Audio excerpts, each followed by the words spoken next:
નમસ્કાર, શ્રીજી રસોઈમાં આપ સૌનું ખૂબ ખૂબ સ્વાગત છે।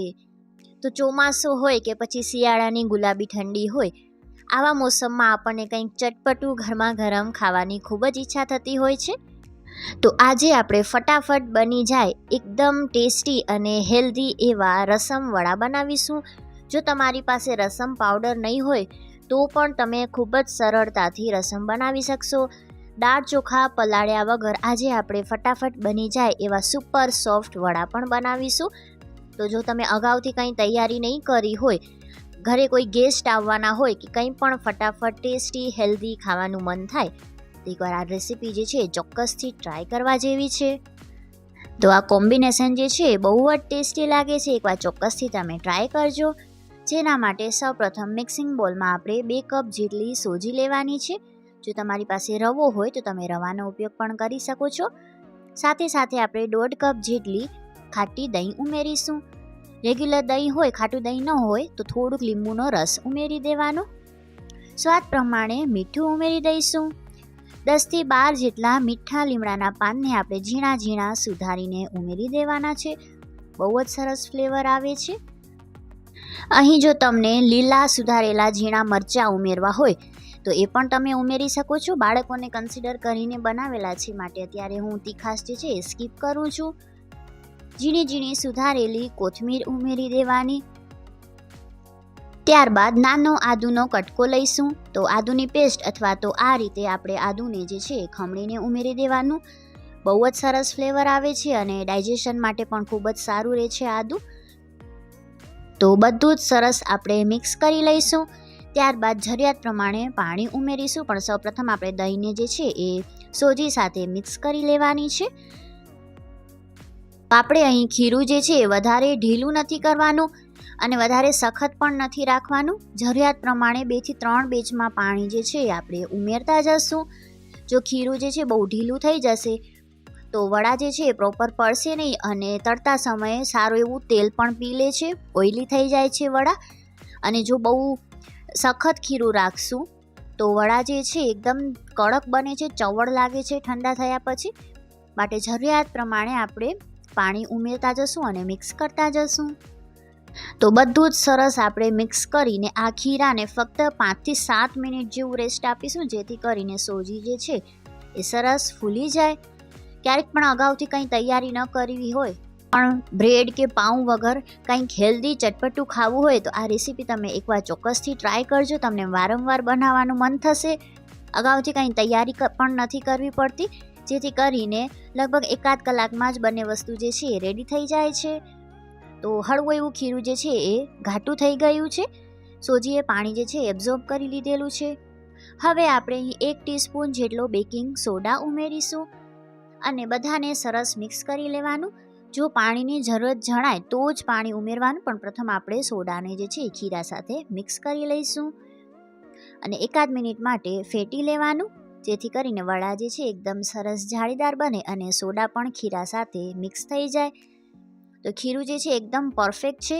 આવું જ ખીરું રેડી કરવાનું છે। હાથમાંથી આપણે વડા પાડીએ અને તરત તેલમાં પડી જાય એ રીતનું સ્મૂથ બેટર રેડી કરવાનું છે, તમે જોઈ શકો છો। તો હવે આપણે આ વડાને જે છે એ તેલમાં મૂકતા જવાના। તો મધ્યમ સાઇઝમાં આપણે વડા બનાવીશું। તો સૌપ્રથમ ગેસની આંચ જે છે એ હાઈ રાખવાની। વડા જે છે હળવા સોનેરી થઈ જાય એટલે ગેસની આંચ જે છે આપણે મધ્યમ કરી લઈશું। કડાઈમાં જે પ્રમાણે તેલ લીધું હોય એ પ્રમાણે જેટલા વડા એકવારમાં આવે એટલા વડા જે છે તેલમાં મૂકવાના। અલટ પલટ કરીને મધ્યમ ગેસની આંચ પર આપણે વડાને જે છે એ તળી લઈશું। તો અલટ પલટ કરીને મધ્યમ ગેસની આંચ પર લગભગ 3 થી 4 મિનિટ જેવું લાગશે એક બેચને તળાતા।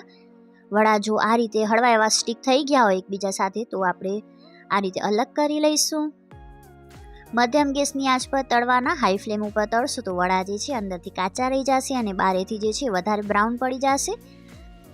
તો સરસ હળવો સોનેરી કલર આવી ગયો છે। તેલમાંથી આપણે વડાને જે છે એ કાઢી લઈશું। આ વડા એમને ગ્રીન ચટણી સાથે કે કોકોનટ ચટણી સાથે પણ ખૂબ જ ટેસ્ટી લાગે છે। તો અહીં બધા જ વડા જે છે તળાઈ ગયા છે અને તમે જુઓ કેટલા જાળીદાર બન્યા છે અને બહારેથી એકદમ ક્રિસ્પી બન્યા છે। રસમ બનાવવા માટે અહીં નાના નાના 5 ટમેટાં લીધેલા છે, નાનો આદુનો કટકો લેવાનો છે અને બધું જ જે છે આપણે મિક્સર ગ્રાઇન્ડરમાં રફ ચોપ કરીને ટ્રાન્સફર કરી દઈશું અને એકદમ સ્મૂથ જે છે એ વાટી લેવાનું છે.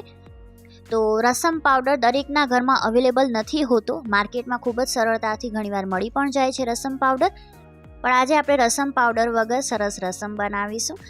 જેના માટે કઢાઈમાં 2 ટેબલસ્પૂન જેટલું આપણે તેલ લઈ લઈશું. ત્યારબાદ 1 ટીસ્પૂન રાઈ, 1 ટીસ્પૂન અડદની દાળ, અડધી ટીસ્પૂન જીરું, 1 ટીસ્પૂન હિંગ, 10 થી 12 મીઠા લીમડાના પાન અને સૂકું લાલ મરચું લેવાનું છે. તેલ ગરમ થાય એટલે આ બધી જ વસ્તુ જે છે આપણે તેલમાં ઉમેરી દઈશું અને સરસ એવું આપણે હળવું મિલાવી લઈશું. આદુ અને ટામેટાં જે આપણે વાટ્યા એ ઉમેરી દેવાના છે અને સરસ બધું મિક્સ કરી લઈશું. સ્વાદ પ્રમાણે મીઠું ઉમેરી દેવાનું અને કવર કરીને મધ્યમ ગેસની આંચ પર 2 થી 3 મિનિટ સરસ ટામેટાને જે છે આપણે કૂક કરી લેવાના છે. સ્વાદ પ્રમાણે મીઠું ઉમેરી દેવાનું. તો આ કોમ્બિનેશન જે છે ખૂબ જ ટેસ્ટી લાગે છે. તમે ક્યારેય ટ્રાય ન કરી હોય તો એકવાર રેસીપીને તમે ચોક્કસથી ટ્રાય કરજો.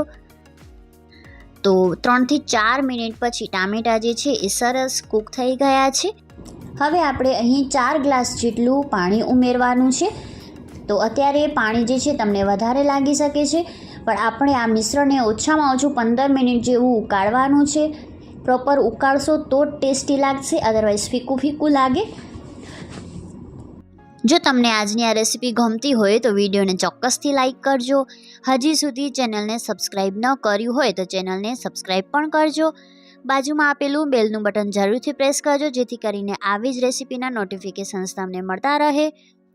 તો રસમ પાવડરની બદલે આજે આપણે અહીં સાંભાર મસાલા ઉમેરીશું. તો 2 ટેબલસ્પૂન જેટલો સાંભાર મસાલો ઉમેરી દેવાનો છે. તમારી પાસે જો રસમ પાવડર હોય તો તમે રસમ પાવડર 2 ટેબલસ્પૂન જેટલો ઉમેરી શકો છો. હવે આ મિશ્રણને આપણે 15 મિનિટ જેવું ઉકાળવાનું છે. ત્યારબાદ જ આમાં સરસ ફ્લેવર આવશે. થોડાક આપણે ઘરના અહીં રૂટીનના મસાલા પણ ઉમેરીશું. પાણીના ભાગનું મીઠું ઉમેરી દેવાનું છે. 1 ટેબલસ્પૂન જેટલું ધાણા જીરું પાવડર ઉમેરીશું. કેટલું તીખું ખાવું છે એ પ્રમાણે લાલ મરચું પાવડર ઉમેરવાનું છે. બધું જ સરસ આપણે મિક્સ કરી લેવાનું છે અને 10 થી 15 મિનિટ આપણે ઓછામાં ઓછું આ મિશ્રણને જે છે એ ઉકાળવાનું છે.